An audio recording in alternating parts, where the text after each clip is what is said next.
400 vote ಕೊಡಿ, ಸಂವಿಧಾನ 400 ಜನ ಕೊಡಿ, ಸಂವಿಧಾನ ಬದಲಾವಣೆ ಮಾಡ್ತೀವಿ ಅಂತ ಹೇಳಿದಂಥವ್ರು ಇಷ್ಟು ದಿನ ಮೌನವಾಗಿದ್ದು. ನೋಡಿ, ಪ್ರಧಾನಮಂತ್ರಿ ಸ್ಥಾನಕ್ಕೆ ನಮಗೆ ಭಾಳ ಗೌರವ ಇದೆ.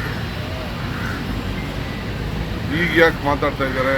ಯಾಕೆ ಅವ್ರ ಪಾರ್ಟಿ ಇವ್ರನ್ನ ಲೀಡ್ರನ್ನ ಸಂವಿಧಾನ ಬದಲಾವಣೆ ಮಾಡ್ತೀವಿ ಅಂತ ಹೇಳೋದನ್ನ ಯಾಕೆ ಅವ್ರ ಪಾರ್ಟಿಯಿಂದ ಎಕ್ಸ್ಪೆಲ್ ಮಾಡಿಲ್ಲ?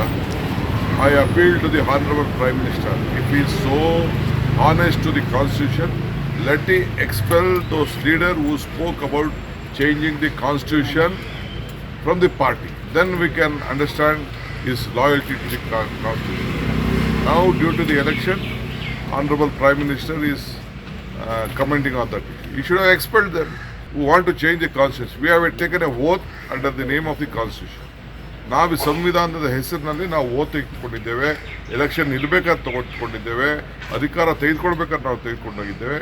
ಈಗ ಅವರು ಪಕ್ಷದಿಂದ ಅವ್ರನ್ನ ವಜಾ ಮಾಡಿದ್ರೆ ನಮಗೆ ಅವ್ರಿಗೆ ಅರ್ಥ ಆಗ್ತದೆ. ಆವತ್ತಿಂದ ಈ ವಜಾ ಮಾಡಿ ಇಡೀ ಜನ BJP ಬಂದರೆ ಸಂವಿಧಾನನ ಬದಲಾವಣೆ ಮಾಡ್ತಾರೆ, 400 ಓಟ್ ಕೊಡಿ, ಸಂವಿಧಾನ 400 ಜನ ಕೊಡಿ, ಸಂವಿಧಾನ ಬದಲಾವಣೆ ಮಾಡ್ತೀವಿ ಅಂತ ಹೇಳಿದಂಥವ್ರು ಇಷ್ಟು ದಿನ ಮೌನವಾಗಿದ್ದು. ಇಡೀ ದೇಶದಲ್ಲಿ ಜನ, ಪರಿಶಿಷ್ಟ ಜಾತಿ, ಪರಿಶಿಷ್ಟ ಪಂಗಡ, ಬಡವರು ಎಲ್ಲರೂ ಕೂಡ ಸಂವಿಧಾನ ಬದಲಾವಣೆ ಆಗ್ತಾ ಇದೆ, ನಮ್ಮ ರಕ್ಷಣೆ ಹೋಗ್ತಾ ಇದೆ ಅಂತ ಕೂಗೆತ್ತ ಮೇಲೆ, ಜನ ಬದಲಾವಣೆ ಆದಮೇಲೆ ಈಗ ಈ ಮಾತನ್ನು ಆಗ್ತಾ ಇದೆ. ಇದು ರಾಜಕೀಯದ ಮಾತು. ದೇವೇಗೌಡರು ಎಷ್ಟು ಭವಿಷ್ಯಗಾರ ನೋಡಿದಾರೋ ನಾನು ಅಷ್ಟೇ ಭವಿಷ್ಯಗಾರರು ನೋಡಿ. ಅವ್ರಿಗೆ 60 ವರ್ಷ ರಾಜಕಾರಣ ಅನುಭವ ಇರ್ಬೋದು, ನನಗೆ 40 ವರ್ಷದ ರಾಜಕಾರಣ ಅನುಭವ ಇದೆ. 136 ಪ್ಲಸ್ ಸೀಟ್ ಇದೆ, ಆಯಿತಾ?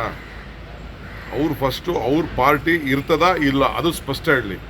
Weather JDS will be alive or not, JDS merge ಆಗ್ತದ, JDS ಸಪ್ರೇಟ್ ಐಡೆಂಟಿಟಿ ಆಗಿ ಇರ್ತದ, ಅದನ್ನು ಫಸ್ಟು ಆ ಜನಕ್ಕೆ, ರಾಜ್ಯದ ಜನತೆಗೆ ಅವ್ರು ತಿಳಿಸ್ತಾರೆ. ಯಾಕೆಂದರೆ ಅವ್ರು ಕಟ್ಟಿದಂಥ ಪಾರ್ಟಿ ಇದು. ನಾನು ಅವ್ರ ಪಾರ್ಟಿ ಬಗ್ಗೆ, ಅವರ ಲಾಯಲ್ಟಿ ಬಗ್ಗೆ ನಾವು ಕ್ವಶನ್ ಮಾಡೋದು. ಈಗ ಹೊತ್ತು ಅವ್ರ ಪಾರ್ಟಿ ಅಸ್ತಿತ್ವ ಇಲ್ಲ, ನಮ್ಮ ಸರ್ಕಾರದ ಅಸ್ತಿತ್ವ ಬಿಡಿ, ಅವ್ರ ಪಕ್ಷದ ಅಸ್ತಿತ್ವದ ಬಗ್ಗೆ ಗೌರವಾನ್ವಿತ ಗೌಡರು ಮಾತಾಡ್ತಾರೆ.